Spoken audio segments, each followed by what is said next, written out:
Assalamualaikum dan salam sejahtera. Bersama lagi dengan Cikgu Jaina dari SMK Ranau, Sabah. Hari ini Cikgu akan kongsikan lagi cara menjawab Bahasa Melayu Standard Kertas 2 soalan 4.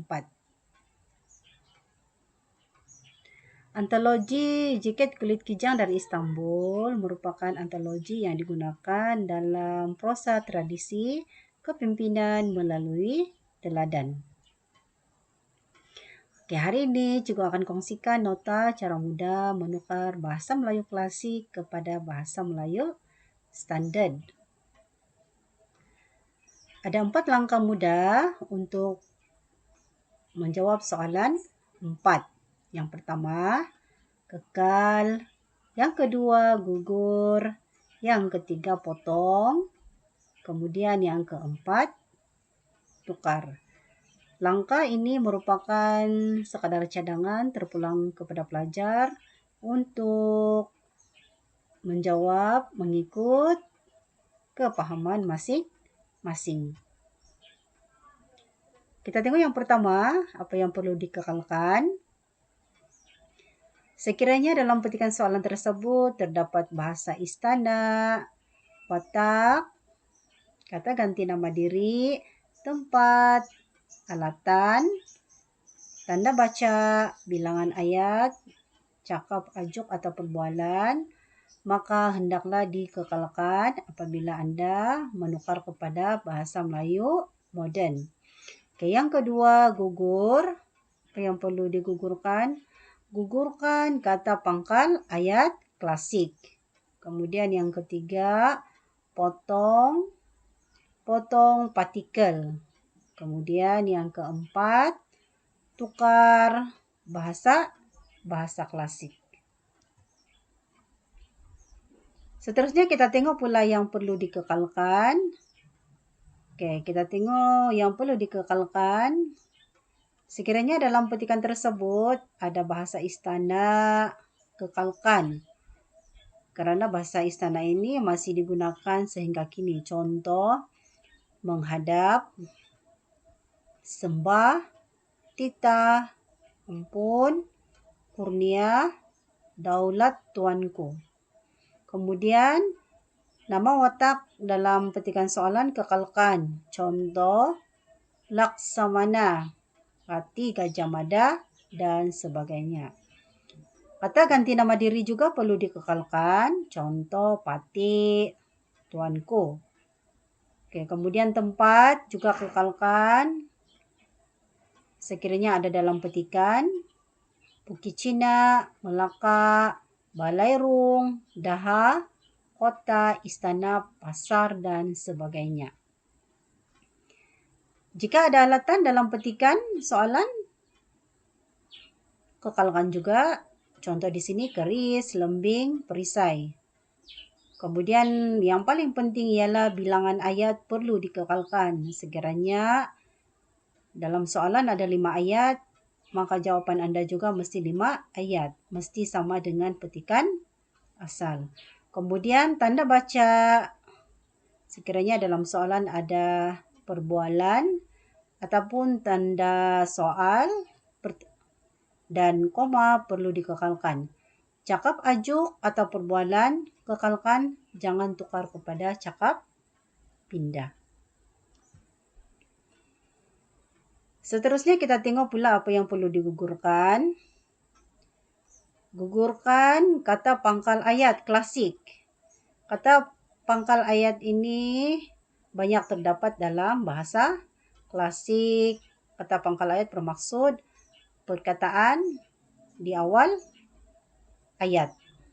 Contoh, maka, hatta, sebermula, arakian, alkesa, syahdan, kalakian, adapun. Apabila pelajar menjawab soalan dalam petikan yang diberikan, sama ada kita gugurkan ataupun kita sesuaikan mengikut petikan. Jadi sekiranya pelajar sesuaikan dengan ayat dalam soalan. Contoh, maka tukar kepada lalu. Kemudian sekiranya kalakian, tukar kepada ketika itu. Kita gugurkan ataupun kita sesuaikan mengikut petikan soalan. Sesuaikan dengan ayat tetapi mesti tukar dalam bahasa Melayu moden. Jangan kekalkan kata pangkal ayat klasik dalam jawapan. Anda mesti gugurkan ataupun sesuaikan mengikut maksud yang betul dalam bahasa Melayu moden. Seterusnya kita tengok pula apa yang perlu dipotong. Okey. Kita potong partikel. Partikel ni maksudnya kata penegas lah, kah, pun, tah. Dalam bahasa Melayu klasik, dalam ayat bahasa Melayu klasik banyak menggunakan partikel lah. Contoh, segeralah, baiklah, sungguhlah, habislah. Okey, kalau kah, sudahkah, datang dari dah atau belumkah? Pun, maka bendahara pun berdatang sembah. Setelah hari pun siang.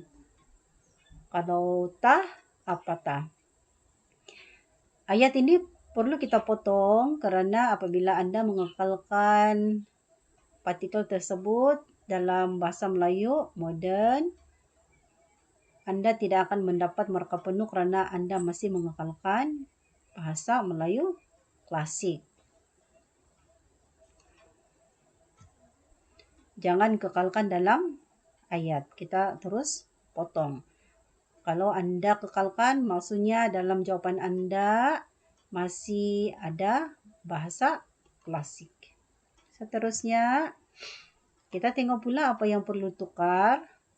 Okey, tukar bahasa klasik. Bahasa klasik yang dapat Anda tukar. Yang tidak dapat Anda tukar, kekalkan. Sebaik-baiknya mesti tukar. Sebab di sanalah Anda dapat memenuhi kehendak soalan menukar bahasa Melayu klasik kepada bahasa Melayu standard. Okey, contoh bahasa Melayu klasik, manira. Manira ni maksudnya saya. Kepetangan, cerdik, licik. Jadi gunakan bahasa Melayu moden dalam jawapan Anda. Jangan kekalkan lagi bahasa klasik. Sekiranya Anda dapat menukar, itu sudah menunjukkan bahawa Anda faham dengan kehendak soalan. Okey, contoh lain apa lagi? Penjurit askar upahan. Penjurit askar upahan ataupun pencuri kalau mengikut dalam teks, dihirisnya syahwatnya, dipotong alat sulit atau kemaluan. Panakira, tuan, engkau. Perlentet, penjahat. Tertirik, terpijak. Radak meradak, tusuk menusuk. Kula, pate, saya. Melampar, tidak tersusun atau merata-rata. Segala, semua. Sukacita, gembira. Okey, penggawa agung, pegawai istana, ketua kampung ataupun penghulu. Jadi Anda perlu menukar bahasa klasik yang dapat ditukar supaya Anda mendapat markah yang baik. Tukar bahasa klasik yang boleh ditukar. Itu sahaja perkongsian cikgu pada kali ini dan cikgu harap apa yang cikgu kongsikan memberi manfaat kepada pelajar untuk menjawab soalan bahasa Melayu klasik kepada bahasa Melayu standard. Assalamualaikum dan jumpa lagi.